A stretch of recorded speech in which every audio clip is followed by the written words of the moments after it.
O ano é 1975, em plena ditadura militar brasileira. Um estudante de engenharia eletrônica, Carlos Alberto Dairel, escalava uma árvore na Avenida João Pessoa, ao lado do campus central da URGS, para evitar seu corte com a desculpa da construção de um viaduto. 4 anos antes, em 1971, um engenheiro agrônomo porto-alegrense chamado José Lutzenberger fundava a AGAPAN, a Associação Gaúcha de Proteção ao Meio Ambiente Natural, e se trilhava seu caminho como um dos principais precursores do movimento ecologista, como ficou conhecido. Todos os anos no inverno, repete-se na maioria das nossas cidades um fenômeno desconhecido em outras paragens. Há várias décadas fixou-se entre nós uma inexplicável tradição que consiste na mutilação pura e simples de nossas árvores urbanas, tanto nas ruas como nos jardins. A esta mutilação é dado o nome de poda. Esse trecho foi retirado do texto A Absurda Poda Anual, de José Lutzenberger. Em 1976 é fundada a SMAN, a Secretaria Municipal do Meio Ambiente, atualmente chamada de Secretaria Municipal do Meio Ambiente, Urbanismo e Sustentabilidade. E Porto Alegre, então, se torna a primeira cidade do Brasil com uma secretaria do tipo. Segundo o IBGE, em 2010, Porto Alegre era a quarta cidade brasileira, com mais de 1 milhão de habitantes, no ranking de arborização urbana. Entretanto, a realidade em si é um pouco diferente. Apesar de toda essa vanguarda de movimentos ambientalistas e esse título de quarta cidade mais arborizada, Porto Alegre continua sofrendo com o que Lutzenberger já lutava contra há muitos anos atrás: o corte e a poda excessiva de árvores. Dados da antiga SMAN, em 2019, apontam que cerca de 3.300 árvores foram cortadas e cerca de 10 mil árvores foram podadas em Porto Alegre. Um verdadeiro arboricídio. Não é raro andar pela rua e encontrar tocos de árvores cortadas ainda presos ao chão, ou então árvores com todos seus ramos podados. Em outubro de 2020, o corte do Guaporuvu na rua 24 de outubro, no bairro Moinhos de Vento, gerou uma grande comoção, porque a majestosa árvore de 26 metros de altura, moradora daquele local há anos, já fazia parte do afetivo da população. A árvore sadia e sem apresentar riscos de queda foi injustamente condenada à morte por conta da queda de um de seus galhos no ano anterior.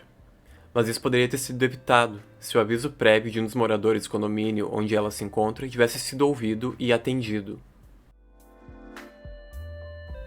Nós não podemos confundir uma coisa: o corte e a poda de árvores não são de fato o problema. Eles inclusive são nossos aliados, para evitar acidentes, para garantir a vitalidade da planta e também para tornar a cidade um local mais acessível para todo mundo. Existem muitos biólogos e técnicos que são responsáveis pela análise de risco de cada árvore e qual a melhor solução para ela.